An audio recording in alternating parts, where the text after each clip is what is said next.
bank account before they help the needy.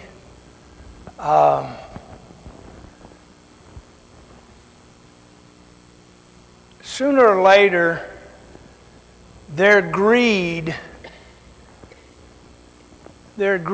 starts to hurt someone else. And we read this the very first week or the second week, chapter 1, 10 through 19. But it warns us against greed, against associating with, and when I say associating with, I'm talking about being best friends kind of association with people who are greedy.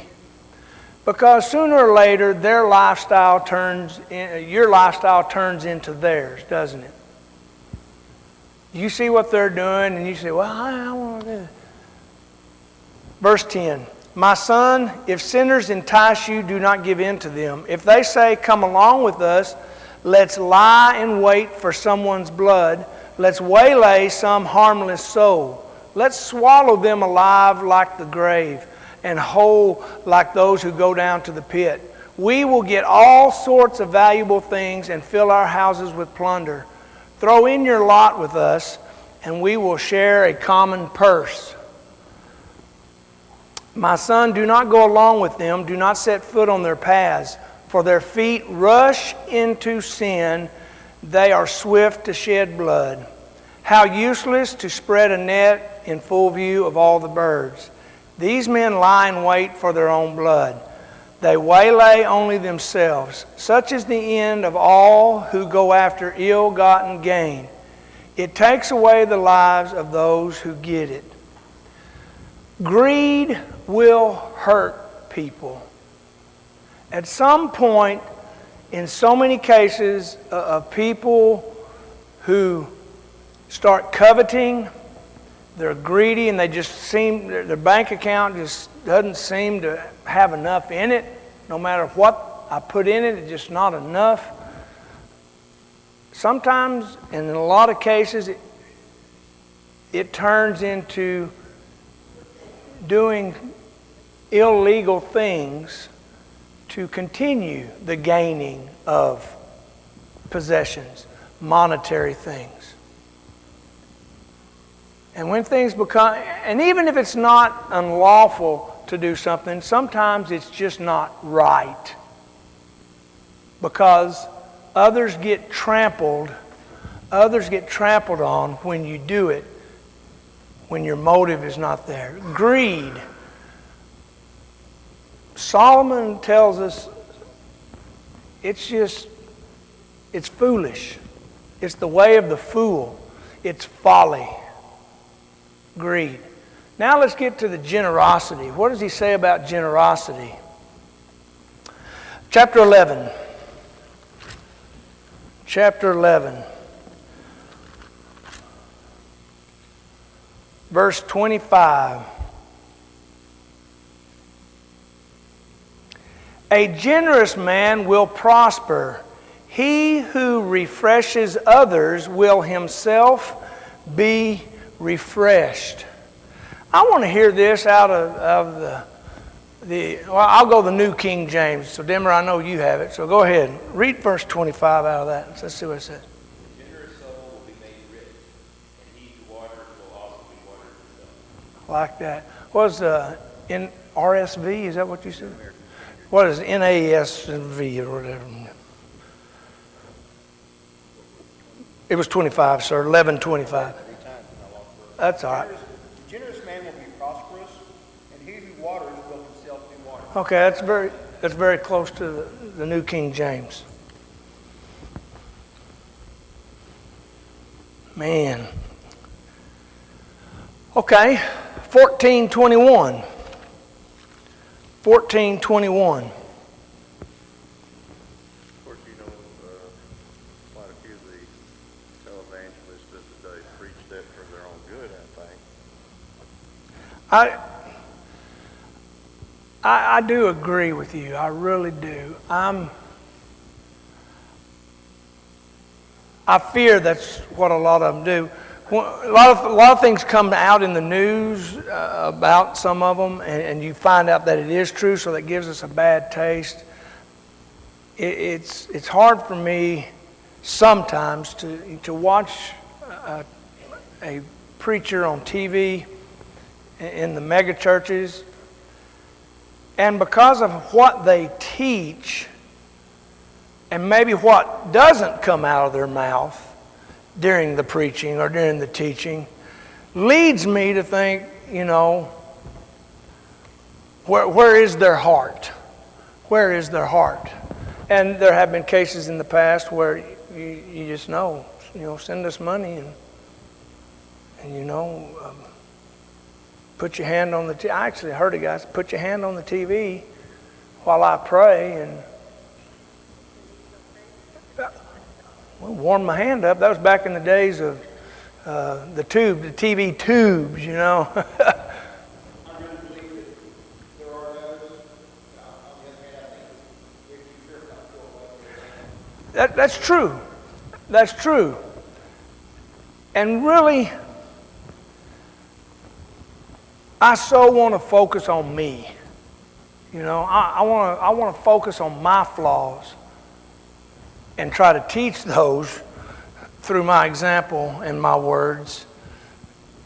And if they are in the wrong, try to help them. And I hope and pray that all the money that is sent in to these things, that God will put good use to it. No matter what the sign is on the church that guy goes to, no matter, what the title of his TV program is, I pray that our God, our great and powerful God, will use the money to His glory and not to the glory of that preacher.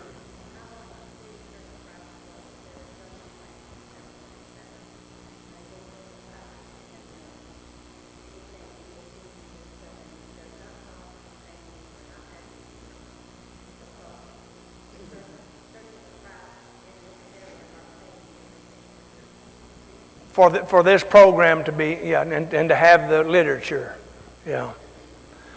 And when a program says things like that, I really respect that type of program. I really respect that type of program.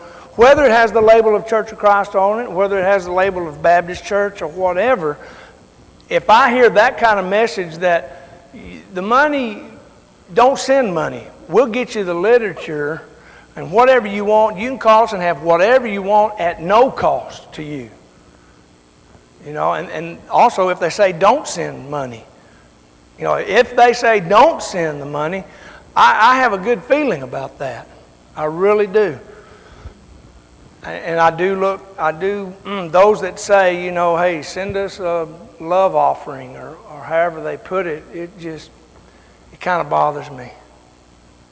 And I wonder, and I say this very loosely, and it scares me to say it, but are they preying on, P-R-E-Y-ing, preying on, what type of people are they preying on?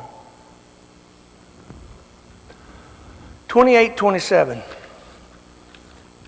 28:27. He who gives to the poor will lack nothing, but he who closes his eyes to them receives many curses. Care for the needy. Now, in a couple of these, one of them says you'll be refreshed. This one says that you'll lack nothing. Now, what does that mean to us? What does that mean to us? That you will be refreshed or you will lack nothing if you give to the needy, if you take care of the needs of the needy. What does God promise us? What does God promise us if we take care of the needy? He will take care of us. But in the American saga that I'm living, what do I think taking care of me entails? Giving things, my every wish, right? Is that not the case so many times? God says He will take care of us. He feeds the birds. He feeds the sparrows. I don't know. I think I'm feeding the sparrows every day out of my bird feeder. They suck me dry every day. Man. No. God takes care, and He will take care of me if I will take care of those in need. And that means He will provide a way for me to live, won't He? You know, and sometimes in the Old Testament, in the Psalms and in the Proverbs, it talks about you will prosper too. If you're righteous, you will prosper. But again, what does our mind go to when we hear the word prosper? The American definition of prosper, don't we? God's definition of prosper could mean He will take care of us physically. Or it could mean my soul will have prosperity. Right? So we have got to so guard ourselves in using what we read in the Bible with American ideals, American definitions, or the United States definition. Because Christianity and the American ideals and the American definition of things are polar opposites, aren't they? We're taught that. They're polar opposites. That's a science term, isn't it? Polar. I was challenged to use the word polar today. No, I wasn't. In my lesson. Chapter 3. Chapter 3. This kind of goes back to what I said a minute ago. In chapter 3, verse 27, do not withhold good from those who deserve it when it is in your power to act. Do not say to your neighbor, come back later, I'll give it tomorrow, when you now have it with you. I go back to helping the needy, but I got to check my bank account first. I've got to check my bank account first. Don't put it off. Proverbs says, you encounter a need, do it now. Why? What did we just read about what God will do for us? You take care of the need now, God says, I got your back. Right? You may, oh, that's awesome. You may never get that chance again. New Testament says you might entertain angels unawares. Right?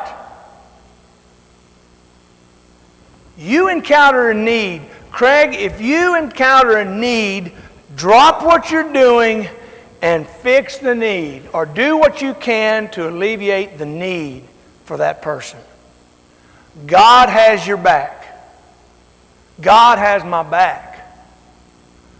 How many times do we go into a restaurant with a friend and go, I may not have enough. Will you I'll take care of it for you. That's God. That is God going into the restaurant with you, telling you, I got your back. If you don't have enough, I'll make sure you got enough. Just take care of my children. Take care of my sheep. Does this teach, and I'm fixing to open the can of worms. Oh, man. Does this teach that we just do it?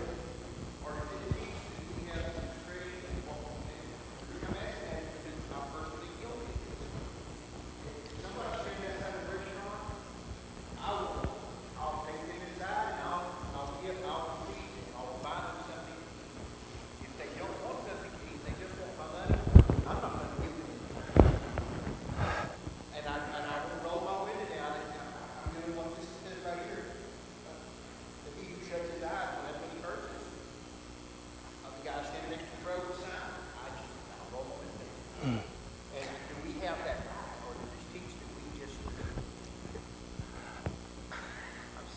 No, that's all right. I've got mixed emotions about that.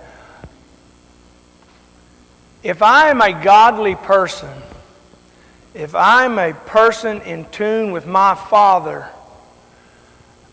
and I pray for discernment, and I pray for wisdom, true wisdom like Solomon did. Now, y'all may think I'm nuts, but I will let the Spirit move me or not move me. I have to have the faith in God that He will help me make the right decision in the right situation. Have we been burned before, if you like the term burned before? Have we been burned before in giving? Yes. And I go back to Scripture where it says, He tells me to give. And like I said earlier, whatever money is given to these televangelists or even, I hope and pray that goes to God's glory. And I hope and pray that my gift to a person on the side of the road who looks like they need some food and they need a tank of gas to get to the next community, to get to their family, I'm going to try to help them. And if they burn me, they will answer for it before the Lord. God will say, I brought one of my children to help you, and you spit in their face. Now that's where I come from. All right, that's what I think about generosity and giving. Just a couple of points, if I may.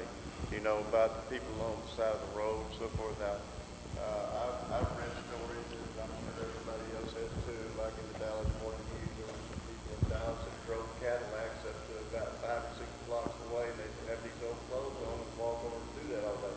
Well, that would make you a little skeptical. Right. But I've kind of decided that it's best to err on the side of what you know to be, and if that's the way they are, then They'll answer for it.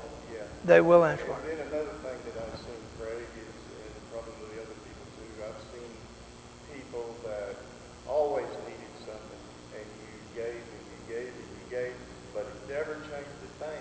They were their own worst enemies. And Right. after a while, you conclude that you're just enabling them to do that. And so then what do you do about that? And I've known cases where whatever, and of course, BD and Joanne and those that work in our clothing ministry, they've curtailed with certain folks who keep showing up because they don't seem to want to help themselves. And we're taught that in the Bible, help themselves. And with counseling and with good work, hopefully they'll listen. If they don't listen, then you curtail it off and say, God is blessing you. We're helping you, and God is blessing you. You're not trying to help yourself. And so, yeah, there's that flip side of the coin too. So we have to be discerning. Well, that's true. That is exactly right. And when he took the man and took him to an inn, and he had business to take care of, he gave him extra money and said, I want this guy taken care of. And when I pass back through, if he incurs more, I'll pay for it. It's on my tab. So you're right, Jesus does. Jesus answers it. You're right. Chapter 3. We're running out of time, and I've got to get down to the bottom. Chapter 3, 9 and 10. And we're coming to the culmination of the lesson of the whole thing about being generous or being greedy. Honor the Lord with your wealth, with the first fruits of all your crops. Then your barns will be filled to overflowing, and your vats will brim over with new wine. And what's the whole key there? Honor God with your wealth. Does that not go right along with being wise? Because being wise, everything you do is to what? God's glory. All right, go to 1431. 1431.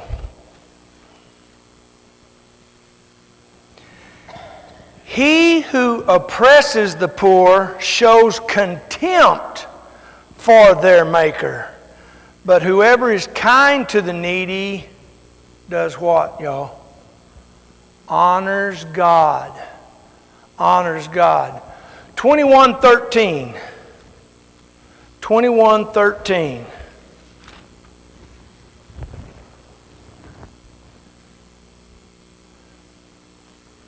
If a man shuts his ears to the cry of the poor, he too will cry out and not be answered. 22:9. A generous man will himself be blessed, for he shares his food with the poor. God's response, and we've already talked about it a little bit, God's response to us giving is what? Again. We got to stress this again because I'm hard-headed. I don't want to hear it. Because I have American thoughts, United States prosperity thoughts in my head every day. What must I be reminded about God's response if I help those in need? We've already talked about it. You can say it again. Mary's looking at the negative things. If we turn a blind eye to those in need, we will answer for it. Just like those who we give to and they don't glorify God with what we've given them, they will answer for it. We will answer for it if we turn a blind eye. God's going to hold us account.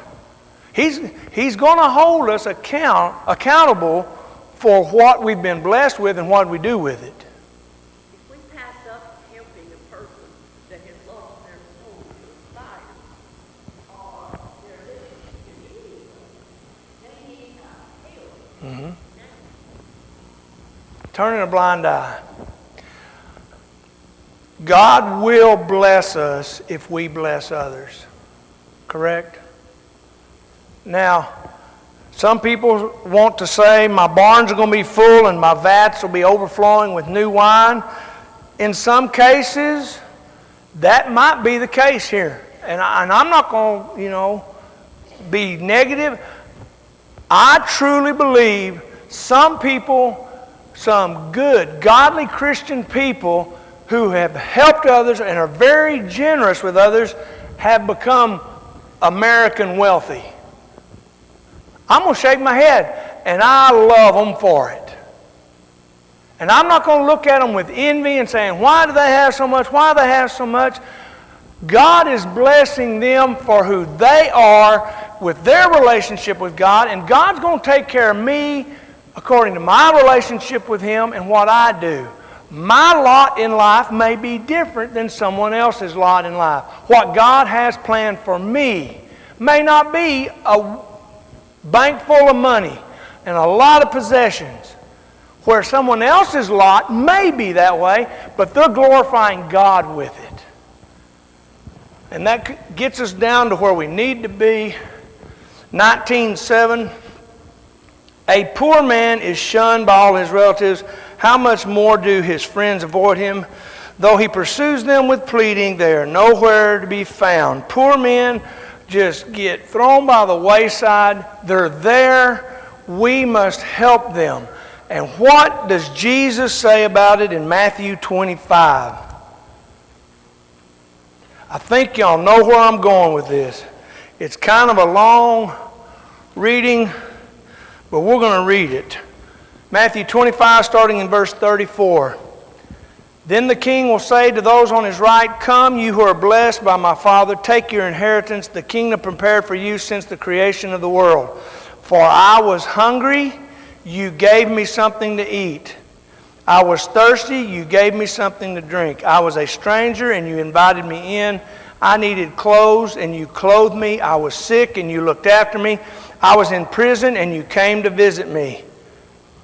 Then the righteous will answer him, Lord, when did we see you hungry and feed you? When did we see you thirsty and you gave us something to drink? When did you see a stranger invite you in, needing clothes and clothe you? When did we see you sick or in prison and go to visit you? The king will reply, I tell you the truth, when you did this for one of the least of these brothers of mine, you did it for me. Now I could continue reading, and he goes to the negative part, where the ones that are getting told, you go the other direction to your destruction, and they say, well, we didn't see you hurting and poor. We didn't see you needing clothes. We didn't see you sick. And what does he say? Oh, yes, you did. Oh, yes, you did. They were out there beside you every day, and you refused to help them. And when you refuse to help them, you refuse to help me. And that's what God is saying, and that's what Jesus is saying. Now, folks, some of us are blessed more than others. And some of us are on fixed incomes, and yet they still let someone borrow their stuff to work, even though they've abused it sometimes and gave it a good bath.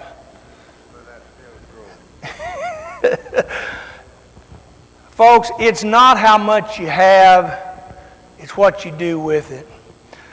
An unknown author penned this little rhyme. It's not what you do with a million, if a million should e'er be your lot, but what you are doing at present with the $1.25 you got. Is that not true? It doesn't matter how much you have. It doesn't matter what your bank account looks like. What do you have? What you have, are you using it to God's glory? Are you seeing need? First thing we got to do is open our eyes. We got to see the need, and are you willing right then to help? Don't go check the bank account. Don't go say, well, I just don't know it. No, if there's a need, you take care of it. Why? God says, you take care of them, I'll take care of you. Thank y'all for being here this morning. I hope this was a blessing. One more lesson in Proverbs, and we have